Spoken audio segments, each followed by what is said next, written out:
और अब वक्त हो गया है क्राइम की खबरों का, जिसमें सबसे पहले बात होगी किसान कत्लकांड की। लखीमपुर खीरी में किसान और सपा नेता की 48 घंटे पहले हत्या हो जाती है, लेकिन कातिल कत्ल से कई दिन पहले सोशल मीडिया पर ऐलान करता है कि कोई बचाने नहीं आएगा। वही हुआ भी जिसका अंदेशा था। अब पुलिस ने हत्यारोपी गैंगस्टर को एनकाउंटर के बाद में गिरफ्तार कर लिया है। रिपोर्ट आपको दिखाते हैं।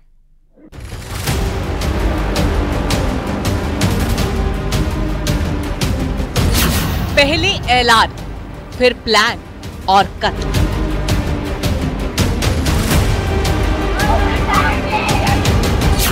ट्रैक्टर से खींचकर किसान का मर्डर।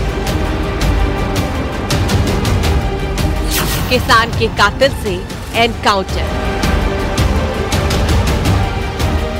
दो तस्वीरें देखी और यूपी में अपराध का अंजाम देख लीजिए।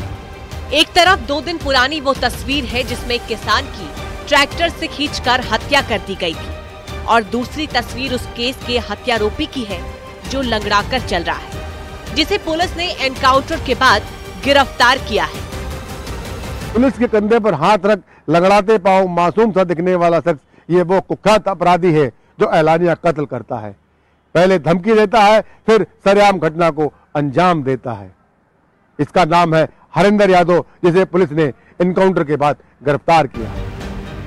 हरेंद्र यादव एक दुर्दांत अपराधी है जिस पर कत्ल का संगीन आरोप है, लेकिन कातिल के बारे में जानने से पहले कत्ल के बारे में जान लीजिए। 30 जनवरी रात 10:30 बजे का वक्त, जगह उचौलिया, लखीमपुर। रमेश यादव नाम का एक किसान अपने गन्ना फैक्ट्री में बेचकर ट्रैक्टर से वापस घर लौट रहा था। घर पर परिवार उसके लौटने का इंतजार कर रहा था, लेकिन किसे पता था कि कातिलों ने कुछ और ही साजिश रच रखी है। उन्होंने कहा कि किसने कहा? लालवीर ने। हाँ। कि तुम्हारे पड़ोसी को मार के डाल दिया है, उठा ले जाकर। क्या बजे फोन किया तुमको? 1 बजे। 1 बजे दिन में या रात में? रात में। फिर तुमने क्या किया? कुछ नहीं, घटे गया, फोन तुरंत काट दिया। पुलिस को फोन किया था आपने? नहीं, हमको कोई पता नहीं। फिर वो किस नंबर से फोन आया था? नंबर उनके पास है। किसके पास? उनके रमेश की अम्मा के पास। तुम्हारे पास कॉल आई? वो भाई के पास है। तुम्हारा कितना नंबर है जिस पर फोन आया था? हमको नहीं मालूम। रात के अंधेरे में गांव की पगडंडियों पर किसान का ट्रैक्टर तेजी से गांव की ओर बढ़ रहा था। साथ में था उसका भतीजा शुभम।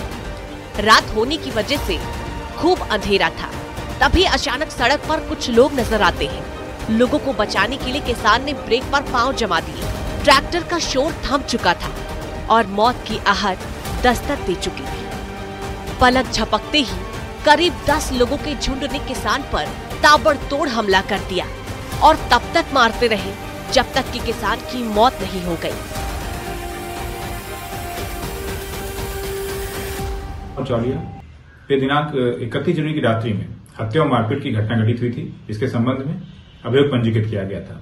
उक्त अभियोग में मुख्य अभियोग जो वांछित चल रहा था, हरिंदर उर्फ मंझले पुत्र मिलाप सिंह। इधर किसान का भतीजा किसी तरह जान बचाकर मौके से भागा और परिवार को हमले की खबर दी, लेकिन जब तक मदद पहुंचती किसान का काम तमाम हो चुका था। पुलिस ने तफ्तीश शुरू की तो कत्ल के पीछे नाम निकल कर आया हिस्ट्री शीटर हरेंद्र यादव का। 2 दिन पहले किसान की गन्ना मिल से गन्ना तुलाकर वापस आते समय सरेआम सड़क पर खींचकर हत्या कर दी थी। महज 48 घंटे बाद उत्तर प्रदेश पुलिस ने हत्यारे कुख्यात अपराधी हरेंद्र को एनकाउंटर के दौरान गिरफ्तार कर लिया था। हरेंद्र ने किसान को जान से मारने से पहले सोशल मीडिया पर धमकी देकर इसका कत्ल का ऐलान किया था। हिस्ट्री शीटर हरेंद्र यादव बदमाश किस्म का आदमी है। उसका मृतक किसान से खेत में पानी निकालने को लेकर विवाद हुआ था। इसी बीच किसान को अपने कत्ल का अंदेशा सताने लगा था। ये बात व्हाट्सएप चैट के जरिए अपने दोस्त से साझा की थी, जिसमें उसने साफ साफ लिखा था कि दबंग कब्जा कर रहे, कत्ल भी कर सकते हैं। यहीं से एक और सवाल उठ खड़ा होता है, क्या पुलिस को इस विवाद के बारे में पहले से खबर थी?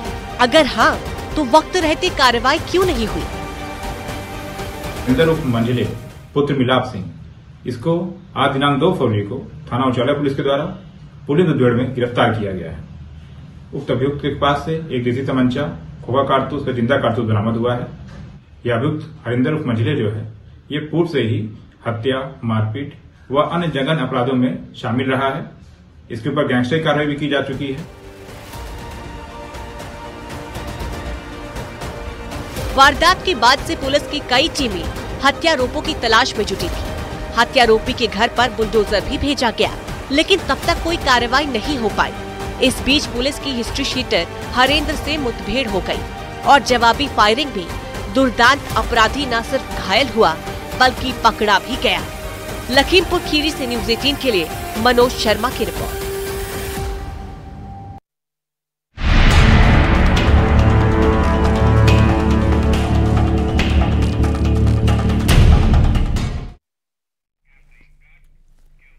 इटावा में एक दिल दहला देने वाली वारदात सामने आई। यहां पर एक शख्स ने अपनी भाभी के प्यार में पागल होकर उसी का कत्ल कर दिया और कभी अपनी भाभी से बेइंतहा इश्क करने का दावा करने वाला देवर उसी ने अपनी भाभी से नफरत करना शुरू कर दिया तो इतने में उसने हमला कर दिया और उस महिला की मौत हो गई।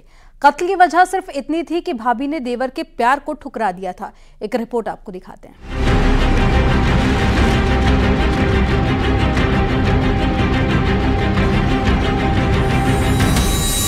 एक तरफा इश्क, रिश्तों का कत्ल, भाभी के प्यार में कातिल बना देवर,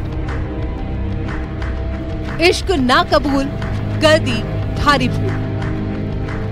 वो भाभी के इश्क में पागल था, मां समान भाभी पर उसकी गंदी नजर थी। रिश्तों के तार तार करने की नीयत ने उसे इस हद तक हैवान बना दिया कि अपनी ही भाभी का कातिल बन गया। एक सिरफिरे देवर ने अपनी ही भाभी की कुल्हाड़ियों से काट करके हत्या कर दी है। ऐसा कहा गया है कि देवर अपनी भाभी पर बुरी नीयत रखता था और उससे रिश्ते बनाना चाहता था।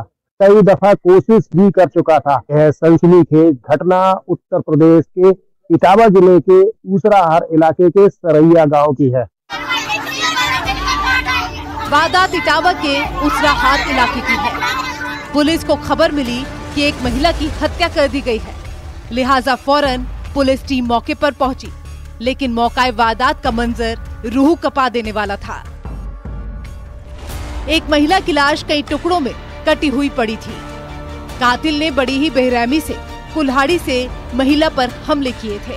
उसराहार थाना जनपद इटावा में देवर भाभी का झगड़ा हो गया था और काफी गाली गलौज और झगड़े के बाद जो है देवर ने भाभी के ऊपर कुल्हाड़ी से प्रहार कर दिया था और उसे काफ़ी गंभीर चोटें आ गई थी। उसका इलाज चल रहा था और अभी कुछ देर पहले उनकी जो है इलाज के दौरान मृत्यु हो गई है।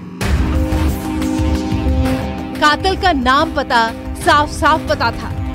गांव के कई लोग कत्ल कांड के गवाह थे, लेकिन एक सवाल का जवाब पुलिस अब भी तलाश रही थी। वो था कत्ल का मकसद। लिहाजा पुलिस ने ग्रामीणों से पूछताछ शुरू की तो हैरान करने वाला सच सामने आया। यानी हत्यारोपी देवर की नीयत अपनी भाभी को लेकर ठीक नहीं थी। आरोप है कि देवर अपनी भाभी से संबंध बनाना चाहता था। उसने कई बार दबाव डाला था। वो अक्सर अपनी भाभी से कहता था कि तुम मेरे साथ रहो, लेकिन भाभी ने जब उसकी मर्जी के खिलाफ जाकर शिकायत की तो देवर ने अंजाम में मौत लिख दी। सनकी टाइप का था। इससे पहले अभी हमने शादी उसकी करवाई थी तो उसने अपनी औरत को छोड़ दिया ऐसे ही मार काट के, तो परेशान होकर भाग गई। फिर ये इस लड़की को परेशान करने लगा, मेरी भतीजी को, तो उसमें सहयोगी हमारे जीजा जी जो थे वो भी रहे।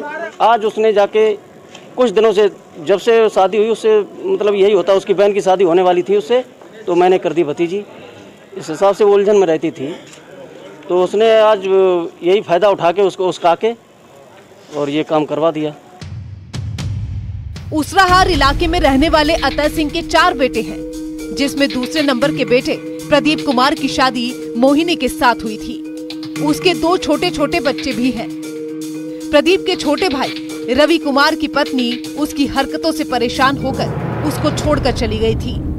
तभी से रवि अपनी भाभी मोहिनी पर गंदी नजर रखता था। 3 महीने पहले भी उसने भाभी के साथ छेड़खानी की थी, जिसको लेकर मोहिनी ने अपने पति प्रदीप और सास ससुर से शिकायत की थी। लेकिन शिकायत के बाद भी रवि सुधरने का नाम नहीं ले रहा था। 2-1 बार कर चुका है, तो जबरदस्ती ऐसे होता रहा। तो उसने अपने शिकायत भी की, ससुर से भी कहा, सास से भी कहा, लेकिन उन लोगों ने नहीं माना। अपने बच्चे की सपोर्ट मतलब किया, बच्चा दिन दूना अपना बढ़ता रहा। आज आके उसने पता नहीं आज क्या ऐसा किया है। और ये साथ में थी दीपू की बहू, वो तो घर पे ही थी। जब वो रोई चिल्लाई होगी, इतना बड़ा हादसा घर पे हुआ, एक ही कमरे में आदमी है, तो क्या जाना नहीं होगा। गांव वालों की माने तो आरोपी लंबे समय से अपनी भाभी को परेशान कर रहा था। मोहिनी का पति प्रदीप रोज की भांति हार्डवेयर की दुकान पर काम करने गया था। तभी रवि ने शाम को लगभग 5 बजे मोहिनी के साथ जबरदस्ती करने की कोशिश की, जिस पर मोहिनी ने विरोध किया और चिल्लाना शुरू कर दिया। इसी दौरान रवि ने कुल्हाड़ी से उस पर हमला कर दिया। इस हमले में मोहिनी के गले, हाथ और सर में गंभीर चोटें आई और वो लहूलुहान हो गई। जिस वक्त हत्यारोपी ने अपनी भाभी पर हमला किया, उस वक्त भी लोग महिला को बचाने पहुंचे थे। इस दौरान महिला के पति की उंगली भी कट गई, लेकिन सिर पर खून सवार देवर अपनी भाभी की मौत तक ताबड़तोड़ कुल्हाड़ी बरसाता रहा। मृतका जो मोहिनी उर्फ काजल थी, उनकी बॉडी को पंचायतनामा पोस्टमार्टम की कार्रवाई जो है, जो पुलिस की होती है, उस पर ले लिया गया है कब्जे में और विधिक कार्रवाई कराई जा रही है। बाकी उसके पति की तरफ से अभियोग दर्ज कर दिया गया है तथा अन्य विधिक कार्रवाई संपादित की जा रही है। हाँ, जो कुल्हाड़ी थी वो भी बरामद कर ली गई। फिलहाल पुलिस ने मामला दर्ज कर लिया है और जांच शुरू कर दी है। हत्यारोपी की तलाश में पुलिस जुटी है। जल्द ही आरोपी सलाखों के पीछे होंगे। न्यूज़ 18 के लिए इटावा से दिनेश शाक्य की रिपोर्ट।